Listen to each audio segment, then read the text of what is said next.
কথা ধারারা হাদিদা রসুল্লাহ পাড়া উপস্থিত সকল দর্শক মণ্ডলীকে আমার পক্ষ থেকে আন্তরিক শুভেচ্ছা অভিনন্দন ও ছোট ছোট ভাই বোনদের স্নেহ ভালোবাসা জানিয়ে আমাদের মোকালামাটি শুরু করছি। কথা কে বলবেন? আমাদের সমাজে যাবে কি হচ্ছে এখানে?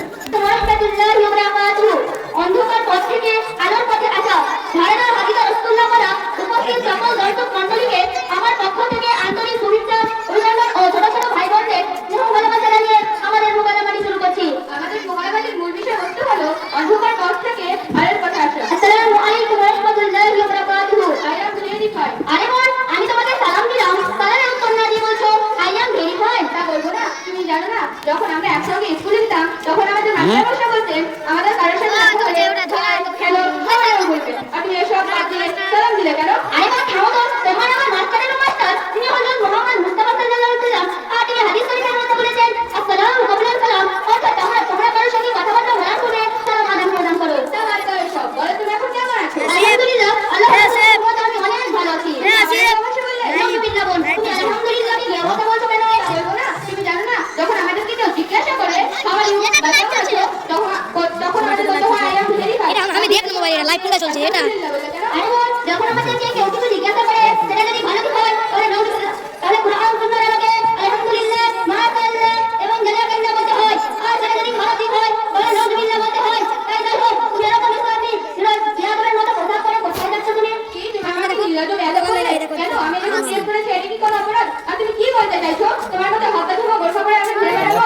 আরে আমার মতো ড্রেস পরে লাইফটাকে এনজয় করতে চাইছো? হ্যাঁ একদম, গোরখা পরে কি লাইফটাকে এনজয় করা যায় নাকি? তোমার মতো হাজার মুসলিম মেয়েরা কোথাকে হাতে ধরে নিচ্ছে, যেন বিদ্যা করে লাঞ্ছিত বঞ্চিত হচ্ছে।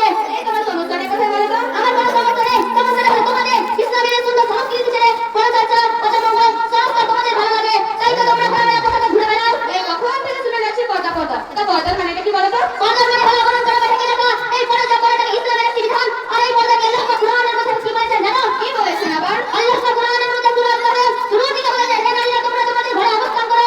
আল্লাহ পাক আবারও কুরআনের মধ্যে জানিয়ে দিয়েছেন ওয়া কুরনা ফি বুয়ুতিকুন্না ওয়ালা তাবাররুজনা তাবাররুজাল জাহিলিয়াতিল উলা, অর্থাৎ হে নারীরা তোমরা তোমাদের ঘরের মধ্যে অবস্থান করো আর সেই জাহিলিয়া যুগের মতো নিজের রূপ সুন্দর দেখে কোন মনুষ্যের সামনে কথা বলতে পারে না। তিনি যখন আপনি কাজে যাওয়ার বিপরীত কথা বলেন, তেমনি মুসলমান মেয়েরা পর্দা করলে তাকে অপমান করা তার থেকেও বেশি কঠিন। তাই তো আল্লাহ পাক পর্দাকে ফরজ করেছে। তোমাকে একটা ঘরে কিছু হলো দুটো পাঁচটা কেন দুটোর বয়সে 7 বছর, একটা ঘরে দুজন ঘুরে বেড়াচ্ছে আর একটা ঘরে দুজন রাখা আছে।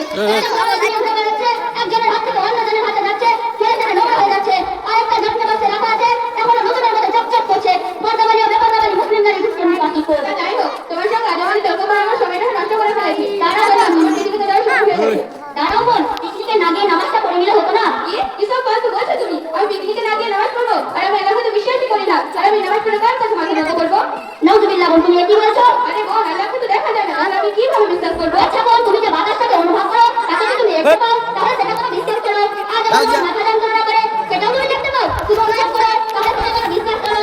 আর যখন তোমার পেট যন্ত্রণা করে সেটাও তুমি দেখতে পাও, তুমি অনুভব করো তাহলে সেটা কোনো বিশ্বাস করো। আচ্ছা বোন, তাহলে নামাজ পড়ে কি হবে? বোন তুমি জানো না, আল্লাহ পাক কুরআনের মধ্যে বলেছেন ইন্নাস সালাতা তানহা আনিল ফাহশাই ওয়াল মুনকার, নিশ্চয় নামাজ খারাপ কাজ থেকে দূরে রাখে। এবং তার পরপরই হযরত মুহাম্মদ মুস্তাফা সাল্লাল্লাহু আলাইহি ওয়াসাল্লাম হাদিস শরীফের মধ্যে বলেছেন ওয়াসসালাতু মিফতাহুল জান্নাহ, বেহেশতের চাবি নামাজ। আরে বোন, আমার বয়স তো 70-80 বছর হোক, সুদখোরের বুড়ি হবো, উঠতে গেলে লাঠি, বসতে গেলে মাটি, মাংস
হয়নি, আমি শিখিয়ে দিচ্ছি, আমার সঙ্গে সঙ্গে বলো।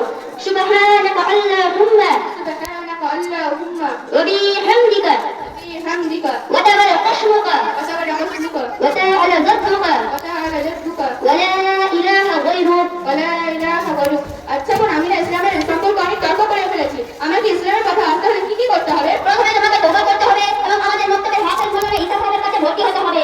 ঠিক আছে বোন। আচ্ছা বোন, আমি তোমাকে আরো কিছু প্রশ্ন করতে চাই। হ্যাঁ, কি প্রশ্ন করতে করো না। আচ্ছা বোন, আমি যদি নামাজ পড়ি তাহলে কোন দিক করে নামাজ পড়বো? বোন, তুমি জানো না আল্লাহ পাক কুরআনের মধ্যে বলেছেন ফাওয়াল্লি ওয়াজহাকা শাতরাল মসজিদুল হারাম, অর্থাৎ হারাম তথা খানে কাবা থেকে ঘুরে নামাজ আদায় করো। ঠিক আছে বোন। আচ্ছা বোন, আমি যদি নামাজ পড়ি তাহলে আল্লাহর কাছে কেমন ভাবে আদায় দেবো? বোন, তুমি জানো না আল্লাহ পাক কুরআনের মধ্যে বলেছেন কুমু লিল্লাহি ওয়ালিদিন, অর্থাৎ তোমরা পরিশুদ্ধভাবে নামাজ আদায় করো। ঠিক আছে বোন। আচ্ছা বোন, আমি যদি আল্লাহর কাছে দোয়া চাই তাহলে কেমন ভাবে দোয়া চাইবো? বোন, তুমি এটাও জানো না আল্লাহ পাক কুরআনের মধ্যে বলেছেন উদুউ রাব্বাকুম তাদাররুআন, অর্থাৎ তোমরা যখন দোয়া চাইবে তোমরা ভদ্রতার সাথে দোয়া চাইবে। তোমাকে অনেক অনেক ধন্যবাদ আমাকে অন্ধকার পথ থেকে আলোর কাছে নিয়ে আসার জন্য। আমাকে ধন্যবাদ দিতে হবে না, মহান আল্লাহকে দাও না। ঠিক আছে বোন। আচ্ছা উসমিয়া, তুমি এত